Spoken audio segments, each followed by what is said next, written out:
This is a video on the 7 steps to a strong meditation practice. These are essential practices that help you build a good meditation routine and make you become a good meditator. I'm going to go through them quickly and then I'll break them out into what they mean. 1 is establish a daily routine. 2, you need to create a dedicated meditation space. 3, understand what meditation is. I think you might be surprised at the definition. 4, motivation is a key factor in getting a good, strong daily practice. 5, incorporate daily chants or rituals into your practice. This will strengthen it. 6, don't fear regression when you lose some of your gains. 7, embrace meditation's transformative potential. So, meditation is not a quick fix or a skill that you're going to master overnight. It's going to take time. It's a long journey. It's not a sprint. This is one of the mistakes that are made by people when they teach it. If they don't get instant results, they're frustrated. But this is some ancient stuff. These are people that had tremendous amounts of patience. They meditated for years and years and years, decades, their whole lives, in order to attain what they wanted. You're not going to be able to do it in a busy environment like we have in a few weeks or a few months even. But you can do it. And the reward is powerful if you understand what those rewards are. If you want to make meaningful progress in your practice, these 7 points can help you establish and sustain a daily meditation routine over the long haul. So the first one, establish a daily practice. A strong meditation practice begins with the habit. Now, I'm reading a book called The Atomic Habits. You probably heard of it. So the easiest things to do are make it very visible and obvious.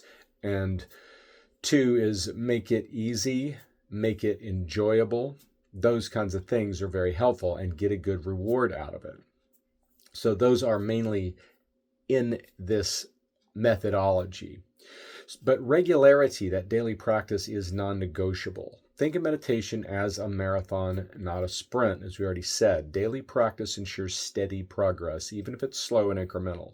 If you can improve by 1% a day, at the end of a year, you're 365% better. Actually, you're a lot better than that, because 1% refers to the previous day's set point, which has already built up much higher than it was 6 months earlier, for example. Morning practice is ideal. That's for me. Not everybody loves it, but there are benefits to meditating in the morning. I'd encourage you to try it and see if you can do it. For some people, they work too early or whatever, and that's fine. When you get home, if you can meditate afterwards, but your mind will be busier with the activities of the day, and it'll be somewhat more difficult to get into a meditative frame of mind. And if you wake up and you meditate, it sets the tone for the day. It brings meditation and allows it to filter throughout your day. So you also want to avoid distractions in the morning and before meditation. This is another reason I like morning meditation, because you can get up and before you relate to your technology, your devices, you just go sit. Your mind still hasn't engaged in this kind of thing. There's something sticky about technology that's not completely pleasant and nice. I mean, we all know the social media addictions and things like that. So resist the urge to check emails or scroll through social media before you meditate. There's also another scientific discovery on this, that if you do something boring before you meditate and boring after you meditate, or anything else for that matter, then by contrast, that activity will seem more engaging and more exciting. So don't give yourself a nice reward after you meditate, or a big, oh, let me get myself going before I meditate. Do something really flat, pay some bills or something really uninteresting. And then when you meditate, that'll be the highlight of that period. So number 2 is to create a dedicated meditation space. Having a consistent spot for meditation can greatly enhance your focus. It'll get your mind. This is the environment is the message. The environment is the habit. So whether it's a cushion, a small table for text, just a quiet corner, make it feel like a sacred space. put a candle there to burn, light some incense so bring in your senses and so forth. And then that sense that you go into this space, this sacred space, will be accessible afterwards, and you'll be able to attach it to meditation. It'll help bring you into meditation more easily, more fluidly, and it'll take less time, and your practice will deepen, and you'll begin to enjoy it more. So you can also use a calendar to keep track of your sessions. And the calendar's sitting there in your space, and it provides accountability and some motivation. You want to get your number for your session. You get your 20 or 30 minutes that day. You don't want a bunch of zeros. And if you do a zero, this is something Ani Pema Chodron said to my wife, is even if you don't go in, write it down. This will get your mind thinking, I want to go in and do that. I want to do that, right? 3, understand what meditation is. This is so important. If you don't know what to do before you go to do something, anything, drive a car, cook, whatever, if you don't know what you're doing, you're not going to do it. You're not going to do it right. It's not going to be fun. It's going to be kind of awful, and it's going to be a mess, right? And that's the state of play for a lot of people who are meditating, unfortunately. They do not have a clear definition of meditation. It'll often just be a vague idea of kind of feeling peaceful. But there's more to it than that. And in fact, that's not a method. That's just a concept. So before you sit down, remind yourself of what meditation means. Study meditation regularly to deepen your understanding of its purposes and techniques. And every once in a while, try a new technique out, a new methodology to deepen your focus and your ability. Meditation is not passive relaxation. It's active engagement with the mind, and it requires effort. It requires concentration. In fact, meditation is concentration. You could basically say those are the same things. Maybe meditation is just sustained concentration before it becomes meditation, but it's really just concentration that doesn't wander away. When you're feeling difficulties not remembering what you're doing, just use that simple definition. Concentration means focusing on an object and keeping the mind there. So refresh your definition, especially when you first sit down, or if your mind wanders off too much.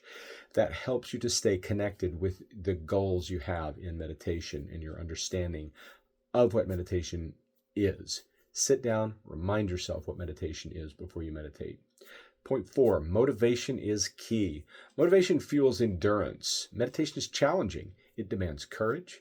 It demands persistence to face the complexities of your own mind. We're doing some untangling here, not in the Freudian sense of the childhood and so forth, but in the sense of getting in there, putting your hands in the spaghetti of the mind and feeling what's actually going on. Think of great meditators as role models.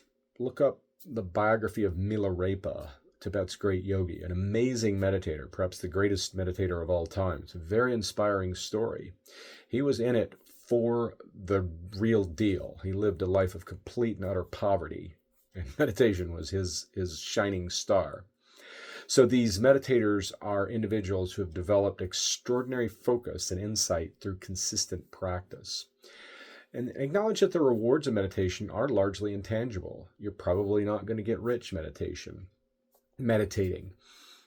But you'll get improved relationships, you'll have sharper focus, you're much less likely to get Alzheimer's, it showed. Meditators can be healthier with less stress, you'll have lowered emotional reactivity, and those are among the most sort of noticeable benefits. If you go further with it, you can begin to ascertain the nature of reality and so forth. But at this point, that might be jumping the shark a bit. But that's where it leads ultimately, and that is a very powerful and profound aspect of meditation. 5, incorporate daily chants or rituals. For a structured practice, consider starting with a brief ritual to frame your meditation. This is very nice, very helpful. It does a number of things. You can say something that helps you understand the view of meditation. It gives you a motivation to meditate. It triggers your mind that this is happening, this is what's going on, so your mind is prepared to go into a meditative framework. In the Buddhist one, what we do is we take refuge in bodhicitta if you have taken those vows. So the refuge is take refuge in Buddha, Dharma, and Sangha. It doesn't particularly matter what those mean if you're not a Buddhist, but it's just saying I'm orienting my mind towards something of great meaning, something powerful, beautiful, with compassion and wisdom. I'm dedicating my mind towards wisdom. You can just come up with your own vow. I vow to move towards greater wisdom, greater compassion, greater patience, whatever you want with your meditation, a greater state of calm. And by making that vow and that commitment at the beginning, it will help guide and frame your meditation.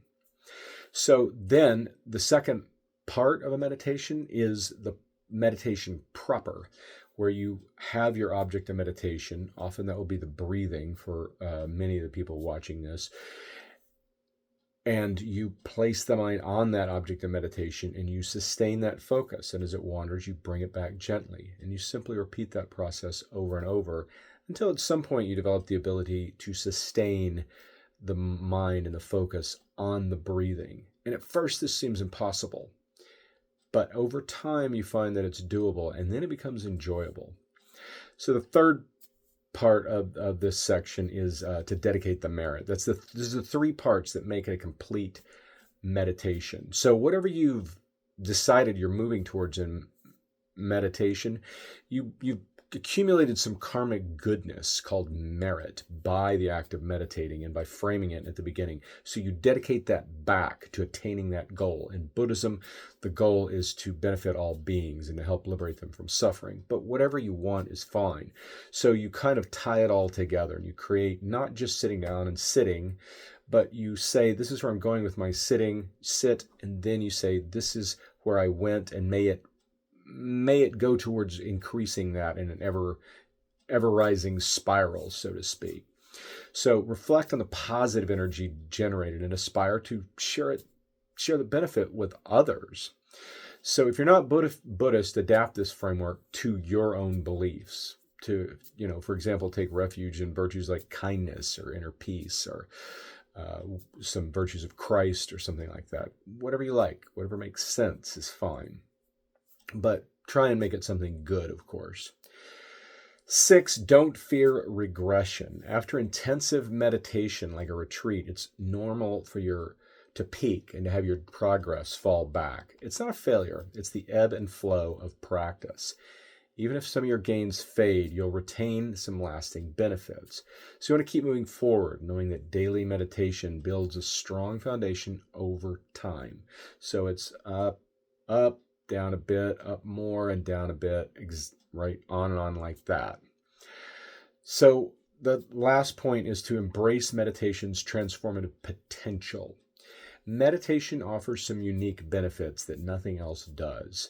It allows you to develop focus and calmness. I mean, you can develop that through other things, but when you're doing those things, you're actually doing a form of meditation on those things, because meditation means sustained focus. Meditation proper helps you to reduce negative emotions, also called kleshas. It strengthens the virtues, kindness, generosity, and resilience, patience, all those things. And if you put mental effort into increasing those, that can happen.